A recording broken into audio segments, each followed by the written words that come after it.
সঞ্জুর innings দেখে সবাই পাগল। কি খেললো ভাই! ভাই কালকের ম্যাচটা দেখছো তো? ভারত ওয়েস্ট ইন্ডিজকে হারিয়ে দিল একদম ভার্চুয়াল কোয়ার্টার ফাইনালে। আর এই জয়ের আসল হিরোকে আমাদের সঞ্জু স্যামসন। মাত্র ৫০ বলে ৯৭ রান নট আউট। শুরু থেকে শেষ পর্যন্ত পুরো চেসটা নিজের কাঁধে তুলে নিল সঞ্জু। একদম ঠান্ডা মাথায় খেলেছে, না তাড়া না অযথা মার। এই ম্যাচটা ভারতের জন্য ঐতিহাসিক, কারণ টি-20 বিশ্বকাপে এই প্রথমবার ভারত 180+ রান চেস করল। আর সঞ্জু এখন টি-20 আইতে ভারতীয় উইকেট কিপারদের মধ্যে সবচেয়ে বেশি প্লেয়ার অফ দ্য ম্যাচ জেতা প্লেয়ার।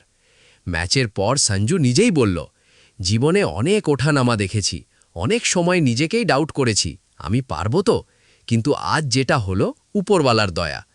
এদিকে সূর্যকুমার যাদব তো মাঠেই সঞ্জুকে বাউ করে দিল। বলল, ভাই সঞ্জু অনেক ঝড় হাপটা দেখে ফিরেছে, কখনো লোয়ার অর্ডারে খেলেছে, কখনো জায়গাই পায়নি, তারপর আবার বিশ্বকাপে কামব্যাক করা এটা মুখের কথা না। ড্রেসিং রুমে ঢুকেই সঞ্জু নাকি বলেছিল, চলো টিম যেটা চায় সেটাই করি, আমি কি চাই সেটা ম্যাটার না। এই মানসিকতাটাই আলাদা লেভেলের বস ব্যাপার। কোচ গৌতম গম্ভীরও খুব প্রশংসা করল, বলল, সঞ্জুর ট্যালেন্ট নিয়ে কখনো সন্দেহ ছিল না। নিউজিল্যান্ডের বিরুদ্ধে সিরিজটা খারাপ গিয়েছিল ঠিকই, কিন্তু আমরা জানতাম ও দরকার পড়লেই ও ডেলিভার করবে। সবাই সঞ্জুর কথাই বলছে, কিন্তু জসপ্রীত বুমরা একটা ইন্টারেস্টিং কথা বলল শিবম দুবেকে নিয়ে।